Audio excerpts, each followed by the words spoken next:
Welcome to today's deep dive. I am your host. And I am your resident expert. The other morning, I was actually walking down my driveway. It is just a gravel driveway, nothing fancy at all. Right. And I found myself just sort of kicking the stones. You know how you do that? Oh, yeah. You were waiting for a ride or maybe just checking the mail, and you were just kind of nudging these gray, dusty little rocks around with your toe. That's idling. Exactly. And I had this thought, which I think is a pretty universal one. To the average person, a rock is just, well, it's just a rock. It's hard. It's heavy. Right. It just sits there. It's aggressively opaque. Aggressively opaque. I like that. You cannot see inside it. It is essentially a closed book. And that is the standard human experience with geology, really. For most of human history, a rock has been a tool or a weapon or just an obstacle. Something in the way. Right. It is something you build a wall with or something you trip over in the dark. It is effectively dead matter. But then I started digging into the stack of research we have for today. And it is a massive stack. It really is. We have everything ranging from a heavy-hitter technical manual on microscopy by Wraith, Race, and Reinhardt. Which is brilliant, by the way. And we have a university-level overview from LibreTexts on optical mineralogy. Plus some really practical field guides on acid testing from Script. Which sounds both dangerous and fun. Oh, and an informal video tutorial transcript from GeoGirl. That one really breaks down the visuals nice. It does. And we are even rounding it out with U.S. Department of the Interior museum directives on how to handle all these things. Very eclectic mix. Yeah. But going through all of this, I realized I have been completely wrong about rocks my entire life. How so? Well, I have been looking at rocks, but I haven't been looking through them. Ah, yes. And that preposition, looking through that, is the critical distinction here. It changes everything. It changes geology from a study of shapes and dust to a study of light. Because if you slice that dull gray rock thin enough... And we are talking very thin. Right, paper thin. Actually thinner than paper, thinner than a human hair. And you put it under the right kind of microscope, it doesn't look like a rock anymore. It looks like a psychedelic light show. It is stunning. It is all neon blues, hot pinks, these shifting rainbows. It is basically a stained glass window made by nature, but on a microscopic scale. And it is a transformation that never really gets old, no matter how many years you spend in the lab. I can imagine. You take something that seems dark and inert, and suddenly, using the physics of light, you reveal that it is actually a frozen history of the Earth. A frozen history? Yes. You can actually see the magma cooling.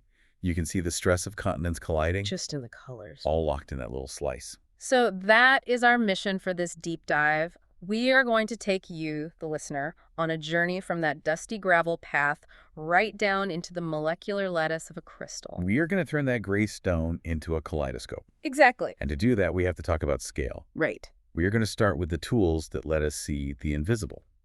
Specifically, the Petrographic microscope, which is a total beast of a machine. A beast of a machine. Then we will dive into the physics of light itself, how we twist it, how we manipulate it to essentially interrogate these minerals. I love that concept. And finally, we are going to zoom back out to the administrative side of things, how we organize and preserve all these physical samples so that the knowledge doesn't get lost. Because if you lose the rock, you lose the history. Precisely. So let's start with the hook here. You've described optical mineralogy to me before as detective work. It absolutely is detective work. Think about it. When you pick up a rock in the field, you are mostly guessing. Right. You say, oh, that looks like granite because it's speckled.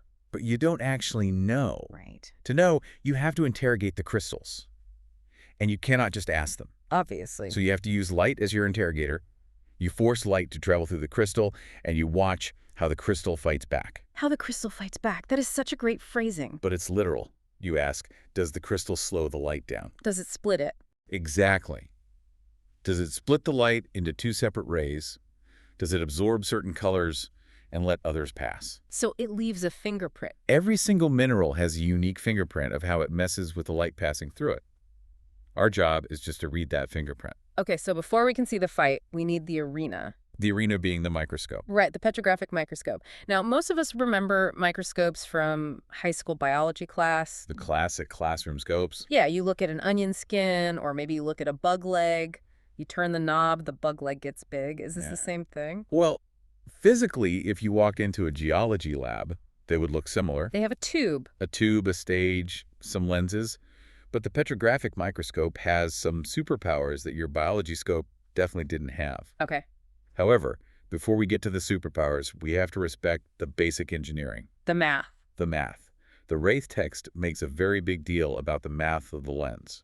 And I think we should unpack it because it explains why we can see anything at all. Let's do it. Okay. Because the sources get into the math, and I want to decode it. I rarely get to use algebra in real life. It is a rare treat. So we are talking about a compound microscope. And compound just means we're using two lens systems to get the job done. Not just a magnifying glass. Right. You have the objective lens, Hmm. that is the one down near the rock, and then you have the ocular lens, or the eyepiece, up top, And the formula they lay out, the lens formula, is 1 over A plus 1 over b, equals 1 over F. a classic equation in optics. Okay, lay it out for me. What are we actually measuring here? It is a relationship between three specific things. First, F is the focal length of the lens. And that's fixed, right? Yes, that is a fixed property of the glass itself. The curve of the lens determines it. You cannot change F unless you physically unscrew the lens and put in a totally new one. Okay, so F is a constant. Right. Then you have A, that is the distance from the object, the rock, to the lens. Okay. And finally B, which is the distance from the lens to the image it creates inside the microscope tube. So it is essentially a balancing act. The equation always has to equal out. Precisely. And this is the part people don't realize they are doing when they focus a microscope. When they're twisting the little knobs. Right. You aren't just making the image sharper by some kind of magic. You are physically changing A. The distance to the rock. Yes. You are moving the stage up and down, changing that exact distance between the rock and the lens. Because F is fixed. And the tube length, B, is usually fixed. So there is only one specific distance, A, that satisfies the equation. So when I'm looking through it and the image is blurry, it just means I have broken the math. It means the equation is currently unbalanced. The image is forming somewhere, but just not where your eye can actually see it. But then you move the stage. You move the stage until the math works, and snap, the image appears perfectly crisp. The text actually made a really interesting comparison to the human eye here. Because our eyes are lenses too. They are. But they are organic, squishy lenses. Squeezy lenses. This is the grand difference between biology and engineering. When you look at your phone in your hand, and then you look up at a mountain way off in the distance, you don't physically move your eyeball forward and backward in your skull. That would be horrifying. It would be very unsettling to watch. Very. Instead, tiny muscles inside your eyes squeeze or stretch the lens itself. So you were changing the curve. You were actually changing the focal length in real time. Yeah. You have a variable shape lens. Which is wild engineering by evolution when you think about it. Truly incredible. But a microscope lens is made of glass and brass. It is rigid. It definitely cannot squish. No. Yeah. So instead of changing the lens shape, we have to change the distances. That is why the mechanical quality of the microscope matters so much. If the gears slip. If those gears slip even a tiny bit, the math breaks and you lose focus. Okay. So we have lenses magnifying things. But there's a trap here, isn't there? A very big trap. Because I think a lot of people, myself included, assume that if you want to see something smaller, you just need more magnification. Just crank it up. Right, just make it bigger. If 100x is good, 1000x must be 10 times better. Ah, yes. The bigger is better fallacy. This is probably the most common misconception in all of microscopy. We call it empty magnification. Empty magnification. That sounds oddly judgmental. Well, it is accurate. Think about it this way. Imagine you have a really blurry photograph on your phone. Okay. If you pinch the screen and zoom in on it, does it get clearer? No, the pixels just turn into huge blocks. Exactly. You have increased the size, but you haven't added any actual information. Magnification is just expanding the image size. So making it bigger doesn't help if it's a bad image. Right. What you actually need is resolution. Resolution, meaning sharpness. Technically speaking, it is the ability to distinguish two closely spaced points as separate entities. Okay, give me a visual for that. If your resolution is bad, two tiny bacteria sitting right next to each other just look like one big blob. Just a single smudge. Right. And no matter how much you magnify that blob, it is still just going to be a blob. You need to resolve the gap between them. So what controls this resolution? Because the sources got really technical here about something called numerical aperture, or NA. Numerical aperture. This is the single most important number stamped on the side of a microscope objective. Really? More important than the magnification. Absolutely. If you look at a professional lens, it will say something like 40x over 0.65. Okay. That 0.65 is the numerical aperture. And what does that number actually represent in the physical world? Think of the lens as a bucket catching rain. The rain is the light reflecting off the tiny details of your rock sample. So light is bouncing off the rock and up into the lens. Right, and to get a high-resolution image, you need to catch as much of that light as possible, specifically the light coming off at very wide angles. So a wider bucket catches more information. Correct. The NA is essentially a measure of how wide that light-catching cone is. The formula for it is NA equals N times the sine of alpha. Okay, let's break that down for everyone. Alpha is the angle of the cone. Right, and we want that to be big. We want a wide bucket, but N is the tricky part here. Very tricky. Because N is the refractive index of the medium between the lens and the rock. And this is where physics essentially punches us in the face. How so? Usually the stuff between the lens and the rock is just air. Just the air in the room. Right, and air has a refractive index of roughly 1.0. It is the baseline. Okay. But here's the problem. When you have a really high-powered lens, it is trying to catch light coming in at a very steep angle. From the edges? Yes. When that light travels from the glass slide up into the air, it bends. It refracts. It bends outward. Yes. It bends away from the lens. It effectively misses the bucket entirely. Oh, wow. So the air is stealing your data. The air is absolutely stealing your data. It limits the numerical aperture to a theoretical maximum of 1.0, but in real-world practice, you can rarely get it above 0.95. So there is a hard ceiling on how much detail you can see if you are looking through air. Exactly. This brings us to the limit of vision formula.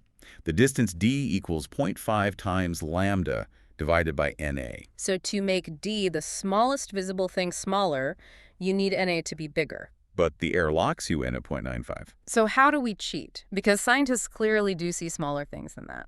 We cheat by simply removing the air. Removing the air. This is the aha moment for immersion oil. The oil. Okay, I always saw scientists doing this in movies, putting a drop of goo on the slide and dunking the lens right into it. Yes. And I always just assumed it was some kind of lubrication, like oiling a squeaky hinge or something. No, not at all. It is purely optical engineering. That oil is specially formulated to have a refractive index of about 1.515. Which is? Which is almost exactly the same refractive index as glass. Oh. So you were tricking the light. You are bridging the gap. Optically speaking, there is no boundary anymore. The air is gone. Right. The light travels from the rock, through the glass slide, through the oil, and up into the glass lens, as if it were all just one solid block of material. It doesn't bend. It doesn't bend. It doesn't refract away. It goes straight into the bucket. That is brilliant. It is such a simple workaround for a physics problem. It really is. It allows the numerical aperture to jump from that 0.95 limit all the way up to 1.4. That is a massive jump. It is a massive jump in resolution. Yeah. Suddenly, that blurry blob resolves into two distinct points. You can see the internal structure of the crystal, all because you replaced a millimeter of air with oil. Now, while we were talking about extreme precision, I have to mention one specific detail from the Wraith text. Oh, which one? It made me laugh because of how oddly specific it was. The cover glass. Ah, yes, the cover glass. The little square of glass you glue on top of the rock. The source states very firmly that it must be 0.17 millimeters thick. Yes. Not 0.16, not 0.18. It has to be 0.17. I know it sounds like we were being incredibly pedantic. It does a little. But you have to remember, we are dealing with high-end optics here. That cover glass isn't just a lid to keep dust off the sample. It's not just a protector. No, it is an active optical component of the microscope. It is part of the lens system itself. It is. The engineers who designed the objective lens calculated the path of the light based exactly on the refraction caused by 0.17 millimeters of glass. So if you mess with that thickness... If you use a cheap cover slip that happens to be 0.2 millimeters thick, you introduce something called spherical aberration.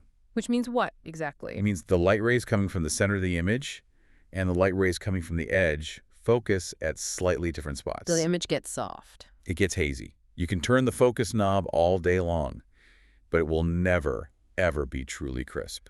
Just because the glass was a fraction of a millimeter too thick. Precision matters. When you are working right at the limit of physics, you really have to follow the rules. Okay, so we have our machine built, we have our oil applied, we have our exact 0.17 millimeter glass. We are ready. Now we need to turn on the light. But not just any light. We need polarized light. This is section 2 of our deep dive, and this is where we really leave the high school biology class entirely behind. This is where things get petrographic. Right. Now, the GeoGirl source and the Liber texts both use the same analogy for this, and I think it's great because it works so well. The picket fence. It is a classic analogy because it helps you visualize something that is completely invisible. So walk us through it. First, we need to understand that light is a wave. Normal light, like from a light bulb or from the sun, it vibrates in all possible directions. Up, down, left, right, diagonal. It is chaos. It's a mess. It is like a messy rope being shaken by a hyperactive kid in every direction. Yes, exactly. Now imagine placing a picket fence with vertical slats right in front of that rope. Okay. If you shake the rope straight up and down, parallel to the slats, the wave goes right through. It slips between the pickets. Makes sense. But if you shake it side to side... It smacks into the wood and stops. Exactly. The fence filters the vibration. That is exactly what a polarizer does in our microscope. So the microscope has a literal filter. Yes, located below the stage, before the light even hits the rock sample. Okay. It usually acts like a horizontal fence. Yeah. It only lets the east-west vibrations through. So now we have this very orderly east-west vibrating light hitting our rock. But there's a second fence involved, isn't there? The analyzer. The analyzer. This is a second filter, and it is located above the rock, between the objective lens and your eye. And here's the trick, right? The analyzer is oriented north-south. It is perpendicular to the polarizer. So if the first filter is an east-west fence, the second filter is a north-south fence. Exactly right. So let's do the thought experiment for the listener. I have no rock on the stage, just air. Okay. The light goes through the first fence. It is now vibrating east-west. It travels up to the second fence, which is north-south. What happens? It gets blocked completely. Boom, stopped. The second fence stops whatever the first fence let through, because you have crossed the fences. The result is total darkness. Yes. If you look through a petrographic microscope with crossed polars and no sample on the stage, you just see black. That is our blank canvas. Blackness. Yes. And this is the most critical concept to grasp in all of optical mineralogy. Why? Because if you put a rock in there and suddenly you see light. That means the rock did something to the light. Exactly. The rock physically changed the vibration direction of the light so that it could sneak through that second fence. It twisted the light. It twisted it. And this brings us to the two main categories of minerals. The sources refer to them as isotropic and anisotropic. Okay, let's break those down. What is isotropic? Isotropic minerals are the polite ones. Think of materials like glass or minerals with a cubic crystal structure, like garnet or even diamond. Polite meaning what? Meaning their internal atomic structure is perfectly symmetrical in all directions. So the atoms are spaced evenly, like a perfect grid. Basically, yes. The electron clouds are completely uniform, so when light passes through them, it doesn't get twisted at all. Well, it enters vibrating east-west, and it leaves vibrating east-west. Exactly. So if I take a diamond and put it under the microscope with the crossed polars... It stays black. Really? Yes. The light gets blocked by the analyzer, just as if the diamond wasn't even there. Optically speaking, in this specific mode, the diamond is invisible. That is wild. But most minerals aren't like that. No, they are not. Most minerals, things like quartz, feldspar, mica, they are anisotropic. Which means they are not symmetrical. Right. Their crystal structure is squashed or stretched in certain directions. Yeah. The atoms are packed tighter one way than another. So the lattice itself is directional. Correct. So when that incoming east-west light hits this highly asymmetric lattice, the crystal essentially says, no, I don't like east-west. And it forces a change. It physically splits the light beam into two separate rays that vibrate in directions the crystal does like. It splits and twists the light. Ideally, yes. So by the time the light finally exits the top of the crystal, it is vibrating in a totally new direction. It now has a north-south component to it. So when it hits the analyzer... Some of it can finally pass right through that north-south fence. And that is why, when we look through the scope, we see the crystal suddenly glowing against the black background. Exactly. We have forced the rock to reveal its internal structure by twisting the light. We are quite literally seeing the interaction between the atomic lattice and the photon. Okay, so we have our setup. Now let's talk about what we actually look for when we peer into the eyepiece. The diagnostic techniques. Right. The outline breaks this down into two distinct viewing modes. Plane-Polarized light, or PPL, and Cross-Polarized light, XPL. Right. PPL is when we take the analyzer out of the light path completely. So we were just looking with the single lower polarizer. Yes, there is no black background here. The background is just bright white light. This seems a bit more like normal viewing to me. What are we actually looking for in PPL?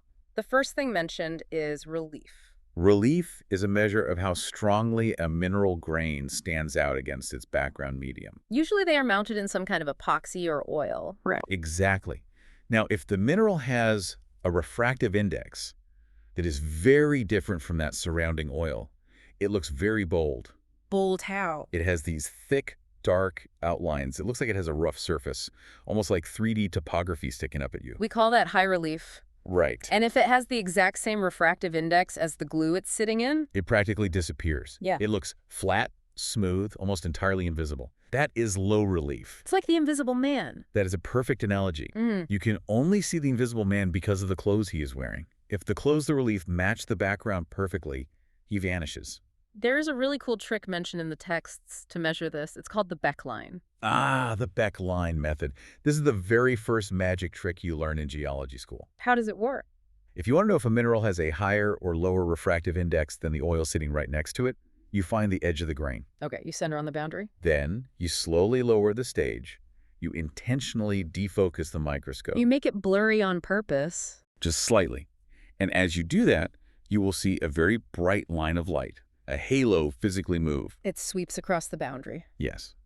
And if the halo moves into the mineral grain, then the mineral has the higher refractive index. Halo in high.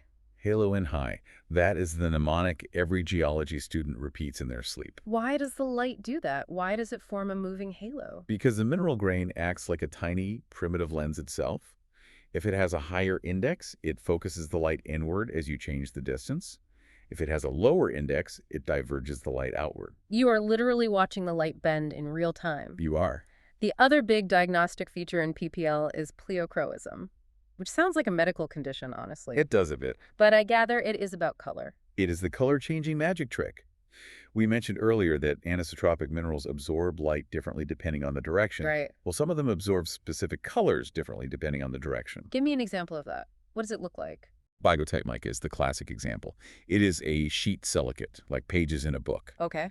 If the polarized light hits those sheets one way, the mineral absorbs almost everything and it looks dark brown. Very dark. But if you just rotate the stage 90 degrees so the light hits it differently, it suddenly lets the light through. It looks pale yellow or even clear. So as I physically spin the stage under the lens, the rock is just blinking at me. It is blinking at you. Brown, clear, brown, clear. That is incredible. And that is incredibly diagnostic. If you see a mineral doing that, you can instantly rule out 90% of the other possibilities. You say, okay, that is biotite or that is hornblende. It is a dead giveaway. It saves you hours of guessing. Okay, now let's push the analyzer back in. We are engaging cross-polarized light, or XPL. The background goes pitch black. And the minerals suddenly light up. And this is where we see colors that just shouldn't be there. The neon colors. Right. Neon blues, bright magentas, yellows. But the sources are very emphatic about this point. These are not the actual colors of the mineral. No, they are absolutely not pigments. If I crunched that pink rock, the powder wouldn't be pink. It would probably be white or gray. These colors are known as interference colors. They are pure artifacts of physics. This is where the physics gets a little trippy for me. We need to talk about retardation. Right. And in physics, retardation implies a delay, right? A lag. Correct. Retardation simply means one light wave is lagging behind another. Remember earlier I said the anisotropic crystal splits the light into two distinct rays. Yes, the two rays vibrating in perpendicular directions. Well, here's the kicker. Those two rays do not travel through the crystal at the same speed. You have a fast ray and a slow ray. So it is essentially a race through the rock. It is exactly a race. They start at the bottom of the crystal at the exact same time. But as they travel up through that dense crystal lattice, the slow ray gets dragged down by the electron clouds. It faces more resistance. Yes, so it falls behind. By the time they both exit the top of the crystal, the slow ray is a certain measurable distance behind the fast ray. And that distance is the retardation. Yes, represented by the Greek letter gamma. But why does that lag create a color? Why magenta or blue? Because of wave interference. When those two out-of-sync rays hit the final analyzer up top, they are forced to recombine. But because one is lagging, they don't line up perfectly anymore. Exactly. The peaks and valleys of the two waves are completely offset, and if lag distance is just right, the peak of one wave perfectly meets the valley of the other wave. They cancel each other out. That is destructive interference. They annihilate each other. So certain colors just vanish from the white light? Yes. For example, if the retardation distance is roughly 550 nanometers, you perfectly cancel out the green wavelengths. Okay, so if you take full white light and you subtract green, what does your eye see? What do you see? Magenta, like a purple pink. Exactly. So that bright neon pink you are seeing on the microscope is not a pink pigment. It is just white light minus green. That is completely mind-bending. The color is literally a speedometer reading. It tells you exactly how far behind the slow ray got during the race. And that lag time depends on two factors, right? How slow the mineral inherently is. Which is a fundamental property called Birefringence. Right. And the second factor is how long the racetrack is. The length of the racetrack is the physical thickness of the rock slice. Which brings us to the formula. Retardation equals birefringence times thickness. Gamma equals delta n times d. Yes. And this connects perfectly back to why the thin section has to be so uniformly thin. The Wraith text was practically obsessive about the 30-micron standard thickness. This is exactly why. If your rock slice is perfectly 30 microns thick, a mineral like quartz will look gray. Gray, okay. But if you cut it carelessly, and let's say it is 50 microns thick. The racetrack is longer. The racetrack is much longer. The slow ray falls even further behind, the retardation increases, and suddenly your quartz turns bright yellow. And you look at it and misidentify the mineral entirely. And then you map the geology wrong. Or worse, you tell an oil company to drill a dry well. Millions of dollars wasted. All because the slice was 20 microns too thick. The uniform thickness is what allows geologists all over the entire world to speak the exact same color language. Gray quartz in New York is gray quartz in Tokyo. Now, I noticed in the Wraith text they mentioned a slight change in how we write down birefringence. Yes, nomenclature shifts over time. Older texts often used a lowercase delta for birefringence. But the newer standard... The newer Wraith standard uses delta n. It is a small detail, but mathematically it is much cleaner. Because it represents a difference. Right. Birefringence is literally the difference between the high refractive index and the low refractive index of the crystal. So using a delta, which implies difference in math, makes logical sense. Okay, there is one last visual phenomenon in XPL that we need to cover. Extinction. Ah, extinction. As you rotate the stage, this bright, glowing neon mineral suddenly goes completely dark. 4 times per full rotation, every 90 degrees. Why does it do that? I thought we established that anisotropic minerals always twist the light. They do twist the light, unless they are lined up perfectly with the filters. Remember, the filters are set strictly north-south and east-west. If the internal vibration directions of the crystal itself align perfectly north-south and east-west... The light doesn't get split? Correct. It passes straight through the east-west channel without being split, and then it hits the north-south analyzer and gets completely blocked. So it momentarily acts like it's isotropic. We call that moment extinction. So as you spin it, it's just blinking on and off, light, black, light, black. And the specific angle at which it goes black relative to the crystal's physical shape, that is another massive diagnostic fingerprint. So you measure the angle. You measure it. Is it parallel extinction? Is it inclined? Symmetrical? It helps you tell a feldspar from a pyroxene in seconds. It really is detective work. You are literally measuring angles of darkness to figure out the name of the suspect. It is geometry and physics applied directly for identification. Okay, let's leave the high-tech microscope lab for a moment. Let's get our hands dirty. Because sometimes you do not have a $10,000 piece of German optical engineering handy in your backpack. Usually you don't. Sometimes you're out in the field and you just have a rock and a little plastic bottle of acid. The field test. Low-tech, high-impact. This is Section 5, the acid and fizz. A geologist's best friend. The source from Scribd was very practical about this. Yeah. It is basically using raw chemistry to spot carbonates. Specifically, calcium carbonate, CaSO3. That is the mineral calcite, which is the main ingredient in limestone and marble. And the weapon of choice here is hydrochloric acid. Dilute HCl, usually just 5% to 10% concentration, or in a pinch, you can even use household vinegar. Though the vinegar reaction will be much weaker. And slower, yes. So walk us through the actual reaction. You are holding a rock, you drop a bead of acid on it. What happens? You are initiating a rapid chemical reaction. The hydrochloric acid reacts directly with the calcium carbonate. It breaks the chemical bonds. Right. And one of the main byproducts of breaking those bonds is carbon dioxide gas, CO2. And gas takes up significantly more space than solid rock. So it has to forcefully escape the liquid. It bubbles up. It effervesces. It fizzes. It fizzes vigorously. If you drop acid on a rock and it immediately foams up like an Alka-Seltzer tablet, you have calcite. So it is almost 100% diagnostic. It is very reliable. But there is a well-known catch. The Dolomite problem. Dolomite, the stubborn cousin. What is Dolomite? Dolomite is a mineral very, very similar to calcite, but it has magnesium integrated into its crystal lattice. So it's calcium, magnesium, carbonate. Exactly. And that magnesium-oxygen bond is physically stronger. It is much more stubborn. So it resists the acid attack. Yes. If you drop cold, dilute acid on a solid chunk of dolomite, it usually just sits there. You might see 1 or 2 tiny bubbles form over a few minutes if you use a hand lens, but mostly nothing happens. nothing happens. So how do you tell the difference in the field? Because a rock that doesn't fizz might just be a regular piece of granite. Right. You have to actively help the reaction along. We call the scratch test modification.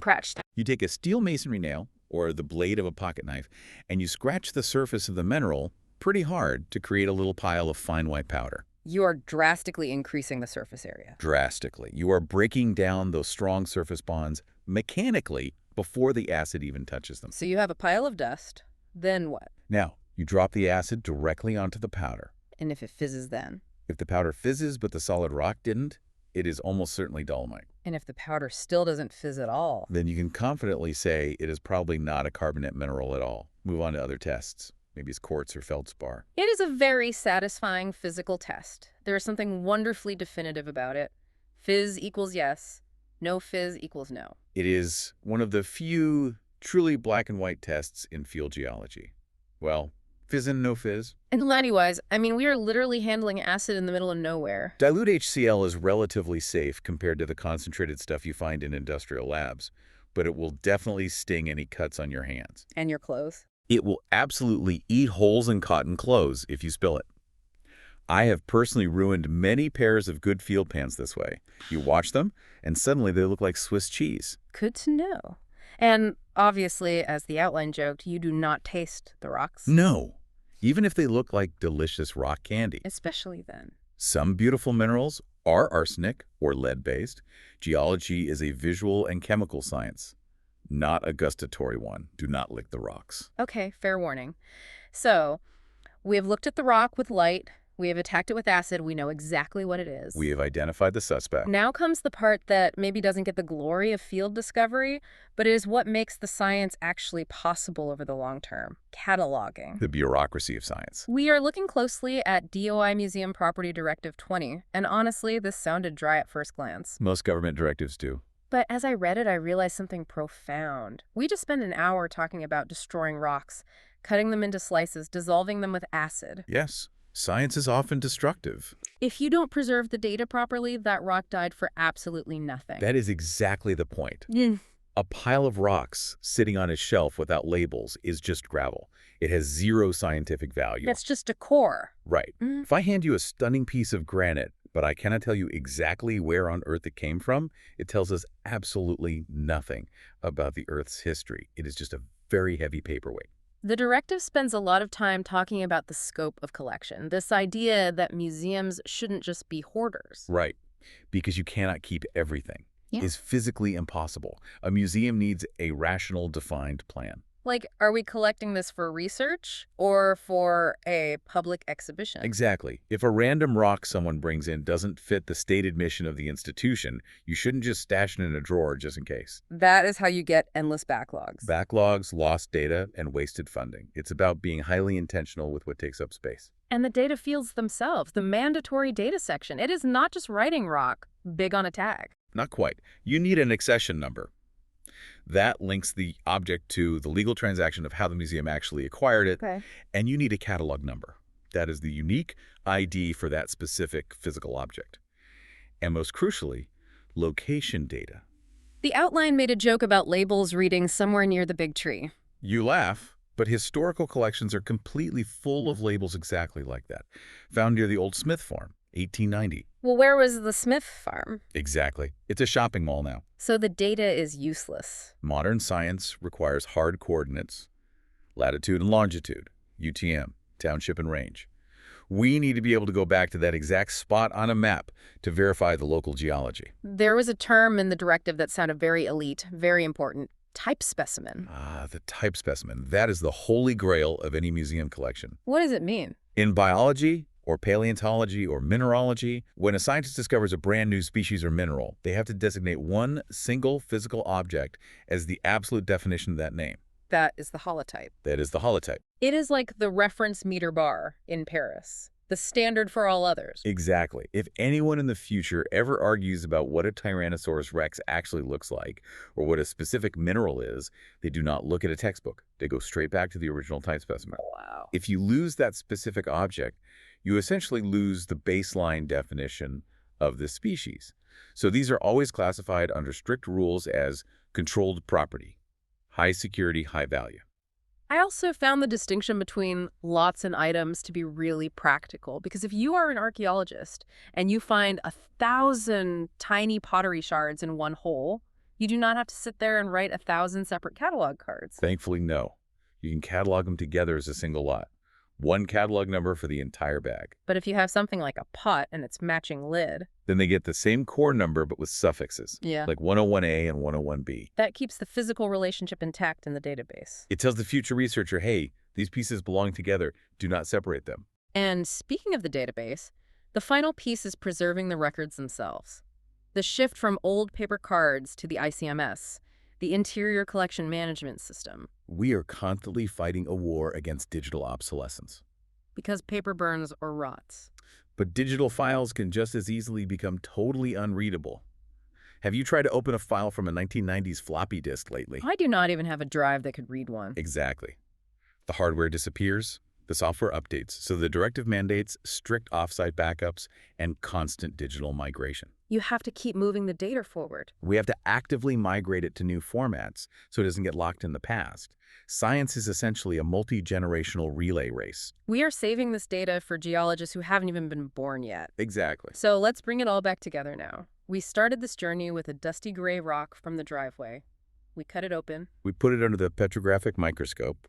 We use the lens formula to perfectly balancing those physical distances. We used immersion oil to cheat the physics of air and boost our numerical aperture for high resolution. We use polarized light to interrogate the atomic lattice. We watched for relief.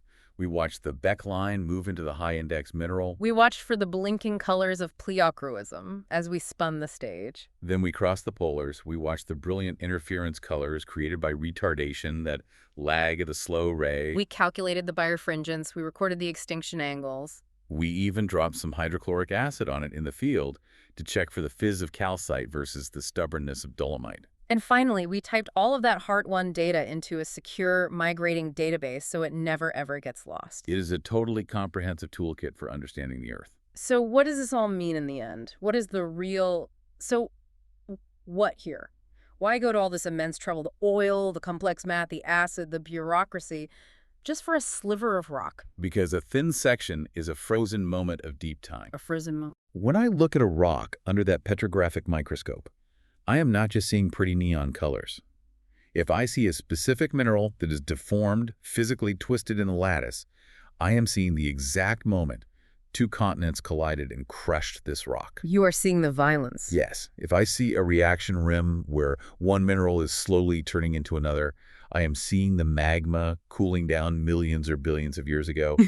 I am reading the diary of the planet itself. The colors are the code. The colors are the code. And once you learn to read that code, you can look at that gray gravel on your path and realize that every single one of those stones has an epic saga locked inside it. That is a genuinely beautiful thought. There was one last concept in the DOI text that I want to leave our listeners with today. The administrative definition of completeness. Ah, yes. That's a profound one. In the museum administration world, an object is defined as complete if it is whole. A perfect pot, a full skeleton. Right. It is labeled incomplete or just a fragment if it is broken. But in optical mineralogy... In optical mineralogy, a fragment is everything. You do not need the whole mountain to understand the mountain.